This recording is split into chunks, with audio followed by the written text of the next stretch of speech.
ನಮಸ್ಕಾರ ಕರ್ನಾಟಕ. ರಾಜಕಾರಣಿಗಳ ಹತ್ರ ಕಂಟೈನರ್ ದುಡ್ಡು ಸಿಕ್ಕಿದ್ರು ಸಹ ನಮ್ಮ ರೈತರಿಗೆ ಕೊಡಲಿಕ್ಕೆ ಅವ್ರಿಗೆ ಬಿಡಿಗಾಸು ಸಹ ಇಲ್ಲ ಅಂತ. ನೀವು ನಾನು ಯಾರು ವಿಚಾರ ಮಾತಾಡ್ತಾ ಇದ್ದೀನಿ ಅಂತಾರೆ, ಕರ್ನಾಟಕದಲ್ಲಿ ಶುಗರ್ ಫ್ಯಾಕ್ಟ್ರಿಗಳು ಸುಮಾರು 90ಕ್ಕೂ ಹೆಚ್ಚು ಶುಗರ್ ಫ್ಯಾಕ್ಟ್ರಿಗಳಿದೆ. 90ಕ್ಕೂ ಹೆಚ್ಚು ಶುಗರ್ ಫ್ಯಾಕ್ಟ್ರಿಗಳು ಪ್ರಭಾವಿಗಳದು, ಎಲ್ಲ MLAಗಳು ಮಿನಿಸ್ಟ್ರುಗಳದು. ಬಟ್ ಆದರೆ ಈ ಶುಗರ್ ಫ್ಯಾಕ್ಟ್ರಿಗಳವರು ರೈತರ ಹತ್ರ ಸಾಲ ಮಡಿಕೊಂಡವ್ರು ಲೆಕ್ಕ ಹಾಕೊಳ್ಳಿ. ಸುಮಾರು 16,000 ಕೋಟಿ ಏನೋ ರೈತರಿಗೆ ಬಾಕಿ ಕೊಡಬೇಕಾಗಿತ್ತು. ಅದನ್ನು 12,000 ಕೋಟಿ ಕೊಟ್ಟು ಈಗ 4,600 ಕೋಟಿ ಇನ್ನೂ ಆ ಕಬ್ಬು ಬೆಳೆದಿರುವಂಥ ಬಡ ರೈತರದ್ದು ಬಾಕಿ ಇಟ್ಕೊಂಡಿದ್ದಾರೆ. ನೀವು ಯಾರು ಅಂತ ಕೇಳ್ಬಿಟ್ರೆ ನಕ್ಕು ಬಿಡ್ತೀರಾ.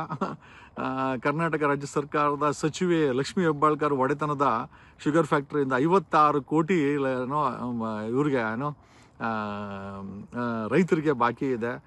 ಸತೀಶ್ ಜಾರಕಿಹೊಳಿ ಕುಟುಂಬದ ಒಡೆತನದ ಶುಗರ್ ಫ್ಯಾಕ್ಟ್ರಿಯಿಂದ 66 ಕೋಟಿ ರೈತರಿಗೆ ಬಾಕಿ ಇದೆ. ನೋಡ್ರಿ, ಏನೋ ಅದೇನೋ ಹೇಳ್ತಾರೆ ನಮ್ಮದು ಏನೋ ಭಿಕ್ಷೆ ಬೇಡಿ ತಿನ್ನೋನನ್ನ ಹಿಡ್ಕೊಂಡೇನೋ ಮಾಡಿದ್ರು ಅಂದಂಗೆ ಆ ಪಾಪ ರೈತರು ಸಾಲ ಸೋಲ ಮಾಡಿ ನೇಣ ಕಂಡು ಸತ್ತೋತವ್ರೆ. ಅವ್ರು ಬೀದಿಗೆ ಬಂದು ಕೂತವ್ರೆ. ಅಂಥವ್ರಿಗೆ ದುಡ್ಡು ಕೊಡ್ದಿರೆ ಇಂಥ ಪ್ರಭಾವಿಗಳು, MLAಗಳು, ಮಿನಿಸ್ಟ್ರುಗಳು ಒಡೆತನದ 90ಕ್ಕೂ ಹೆಚ್ಚು ಶುಗರ್ ಫ್ಯಾಕ್ಟ್ರಿಗಳು ಒಡೆತನ ಇದೆ.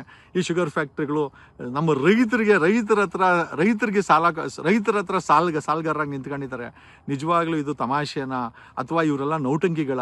ಕಂಟೈನರ್ ಗಟ್ಟಲೆ ಹಣ ಸಿಗ್ತಾ ಇದೆ. ಬರೀ ಇದು ಮಹಾರಾಷ್ಟ್ರದ ಕಥೆ ಅಲ್ಲ. ಕರ್ನಾಟಕದಲ್ಲಿ ಒಬ್ಬೊಬ್ಬ ರಾಜಕಾರಣಿ ಹತ್ರ ಸುಮಾರು 15ರಿಂದ 20 ಕಂಟೈನರ್ ಹಣ ಸ್ಟಾಕ್ ಆಗಿದೆ.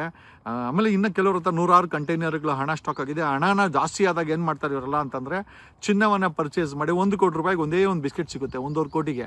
ಓಕೆ, ಆ ಬಿಸ್ಕೆಟ್ಗಳನ್ನು ಸ್ಟಾಕ್ ಮಾಡ್ತಾ ಇದ್ದಾರೆ ಅಂತ ಹೇಳುತ್ತಾ, ಇವ್ರುಗಳಿಗೆ ಸ್ಟಾಕ್ ಮಾಡೋಕ್ಕೆ, ರಾಜಕೀಯ ಮಾಡೋಕ್ಕೆ, ಆಸ್ತಿ ಮಾಡೋಕ್ಕೆ 1,000 ಕೋಟಿ ಇದೆ. ಆದರೆ ರೈತರಿಗೆ ಹಣ ಕೊಡೋಕ್ಕೆ ಇವ್ರ ಹತ್ರ ಯೋಗ್ಯತೆ ಇಲ್ಲ ಅಂತ ಹೇಳ್ತಾ, ಹಾಗಂತ ಇವ್ರು ಯಾರು ಬಡವರಂತ ಏನಿಲ್ಲ, ಇವರೆಲ್ಲ 1,000 ಕೋಟಿ ಓನರ್ಗಳು, ಕಂಟೈನರ್ ಗಟ್ಟಲೆ ಹಣ ಇಟ್ಟಿರುವಂಥ ದುಷ್ಟ ರಾಜಕಾರಣಿಗಳು ಅಂತ ಈ ಮೂಲಕ ನಿಮಗೆ ಹೇಳುತ್ತಾ, ಆದರೆ ರೈತರಿಗೆ ಮಾತ್ರ ಇದುವರೆಗೂ ಹಣ ಕೊಟ್ಟಿಲ್ಲ ಈ ಮೂಲಕ ಅಂತ ಹೇಳುತ್ತಾ, ನಮ್ಮ ರಾಜ್ಯದ ರೈತರು 7 ಕೋಟಿ ಜನರಿಗೆ ಅನ್ನ ಹಾಕ್ತಾರೆ. ಅಂಥ ರೈತರಿಗೆ ನೀವು ಹಣ ಕೊಡೋಕ್ಕೆ ಯೋಗ್ಯತೆ ಇಲ್ಲ ಅಂದಮೇಲೆ ನೀವಿದ್ದು ನಿಜವು ಬದುಕಿದ್ದಂಗೆ ಅಂತ ಹೇಳ್ತಾ, ನಾನು ನಿಮ್ಮ advocate Jagadish from true life news channel.